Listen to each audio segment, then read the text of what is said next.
ಕರ್ತನಲ್ಲಿ ಪ್ರಿಯರೇ, ಮತ್ತೊಂದು ಆವರ್ತಿ ದೇವರ ವಾಕ್ಯವನ್ನ ಧ್ಯಾನಿಸುವ ಭಾಗ್ಯ ಕೊಟ್ಟಿರುವುದಕ್ಕಾಗಿ ಕರ್ತನಿಗೆ ಕೋಟ್ಯಾನುಕೋಟಿ ಸ್ತೋತ್ರಗಳೊಂದಿಗೆ ಕರ್ತನ ನಾಮದಲ್ಲಿ ನಿಮ್ಮೆಲ್ಲರಿಗೂ ವಂದಿಸೋಳಾಗಿದ್ದೇನೆ. ಪ್ರಾರ್ಥನೆ ಮಾಡುವ. ಕರ್ತನೇ, ನನ್ನ ಶರಣನೇ, ನನ್ನ ವಿಮೋಚಕನೇ, ನಮ್ಮ ಮಾತುಗಳು, ನಮ್ಮ ಹೃದಯದ ಧ್ಯಾನವು ನಿನಗೆ ಸಮರ್ಪಕವಾಗಿರಲಿ. ಆಮೇನ್. ಕರ್ತನಲ್ಲಿ ಪ್ರಿಯರೇ, ಈ ದಿನದ ಧ್ಯಾನಕ್ಕಾಗಿ ಆರಿಸಿಕೊಂಡ ಸತ್ಯವೇದದ ಭಾಗ ಕೀರ್ತನೆಗಳು 3ನೇ ಅಧ್ಯಾಯ 1-8 ವಚನಗಳು. ಯೆಹೋವನೇ, ನನ್ನ ವಿರೋಧಿಗಳು ಎಷ್ಟೋ ಹೆಚ್ಚಾಗಿದ್ದಾರೆ, ನನಗೆ ವೈರಿಗಳಾಗಿ ನಿಂತವರು ಬಹಳ ಮಂದಿ. ಅನೇಕರು ನನ್ನ ವಿಷಯದಲ್ಲಿ ಅವನಿಗೆ ದೇವರಿಂದ ಸಹಾಯವು ಆಗುವುದೇ ಇಲ್ಲವೆಂದು ಹೇಳಿಕೊಳ್ಳುತ್ತಾರೆ. ಆದರೂ ಯೆಹೋವನೇ, ನೀನು ನನ್ನನ್ನು ಕಾಯುವ ಗುರಾಣಿ, ನೀನು ನನ್ನ ಗೌರವಕ್ಕೆ ಆಧಾರನು, ನನ್ನ ತಲೆಯನ್ನ ಎತ್ತುವಂತೆ ಮಾಡುವವನೂ ಆಗಿದ್ದಿ. ನಾನು ಯೆಹೋವನಿಗೆ ಮೊರೆ ಇಡುವಾಗ ಆತನು ತನ್ನ ಪರಿಶುದ್ಧ ಪರ್ವತದಿಂದ ಸದುತ್ತರವನ್ನ ಅನುಗ್ರಹಿಸುತ್ತಾನೆ.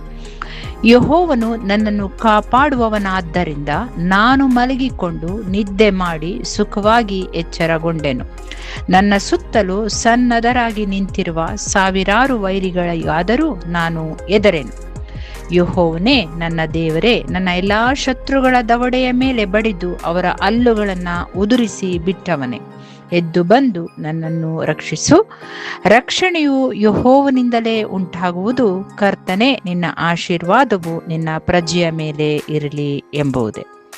ಪ್ರಿಯರೇ, ಈ ಭಾಗವು ದಾವೀದನು ತನ್ನ ಮಗನಿಗೆ ಎದರಿ, ಅಂದರೆ ಅಬ್ಷಲೋಮನಿಗೆ ಎದರಿ ತನ್ನ ಅರಮನೆಯನ್ನು ಬಿಟ್ಟು ಓಡಿ ಹೋದಾಗ ರಚಿಸಿದ ಗೀತೆ ಇದಾಗಿದೆ.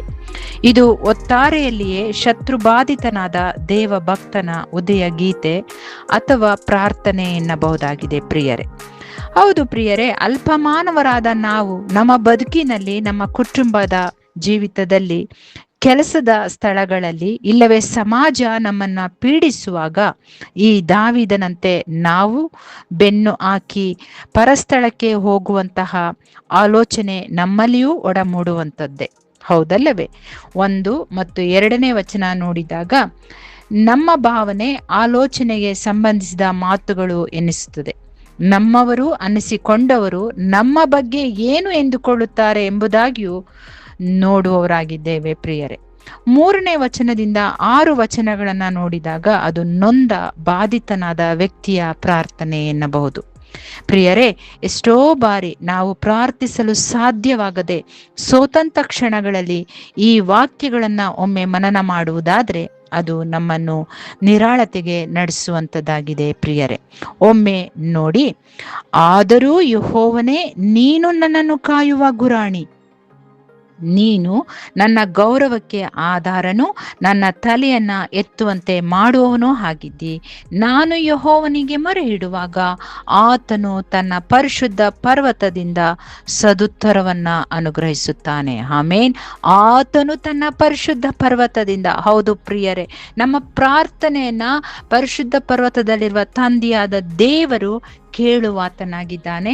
ನಾವು ಮೊರೆ ಇಡುವ ಪ್ರತಿ ಕ್ಷಣದಲ್ಲಿಯೂ ಆತನು ಉತ್ತರಿಸುವವನಾಗ್ತಾನೆ ಎಂಬುದಾಗಿ ನಾವು ಇಲ್ಲಿ ನೋಡುವುದಲ್ಲ, ನಮ್ಮ ಜೀವಿತದಲ್ಲಿಯೂ, ನಮ್ಮ ಜೀವನದ ಒಂದೊಂದು ಹೆಜ್ಜೆಗಳಲ್ಲಿಯೂ ನಾವು ಅದರ ರುಚಿಯನ್ನ ನೋಡಿದವರಾಗಿದ್ದೇವೆ. ಪ್ರಿಯರೇ, ಇನ್ನು 7 ಮತ್ತು 8ನೇ ವಚನ, ಅಪರಿಮಿತವಾದ ನಂಬಿಕೆಯಿಂದ ಕರ್ತನ ಕಾರ್ಯ, ಆತನ ಕಾಪಾಡುವಿಕೆ ಬಗ್ಗೆ ಆತನಿಗೆ ಎಷ್ಟು ಸುಂದರವಾಗಿ ವ್ಯಕ್ತಪಡಿಸಿರುವ ಒಮ್ಮೆ ನೋಡಿ ಪ್ರಿಯರೇ.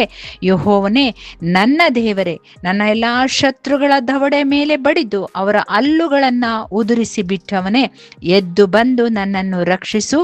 ರಕ್ಷಣೆಯು ಯೆಹೋವನಿಂದಲೇ ಉಂಟಾಗುವುದು. ಕರ್ತನೇ, ನಿನ್ನ ಆಶೀರ್ವಾದವು ನಿನ್ನ ಪ್ರಜೆಯ ಮೇಲೆ ಇರಲಿ. ಆಮೇನ್. ಹೌದು ಪ್ರಿಯರೇ, ನಾವು ದಾವೀದನಂತೆಯೇ ಒಮ್ಮೆ ಯೋಚಿಸಿ, ಅರಸನಾಗಿರುವ ದಾವೀದನು ಕರ್ತನ ಮುಂದೆ ಸಾಧಾರಣವಾದ ವ್ಯಕ್ತಿಯಂತೆ ಕರ್ತನ ಕಾಪಾಡುವಿಕೆಯನ್ನ ನಂಬಿಕೆಯಿಂದ ವ್ಯಕ್ತಪಡಿಸಿದಂತೆ ನಾವು ಆತನ ಮುಂದೆ ತಗ್ಗಿಸಿಕೊಂಡಾಗ ಅದ್ಭುತ ಕಾರ್ಯಗಳು ನಮ್ಮ ಬದುಕಿನಲ್ಲಿಯೂ ನಡೆಯುವಂಥದ್ದೇ.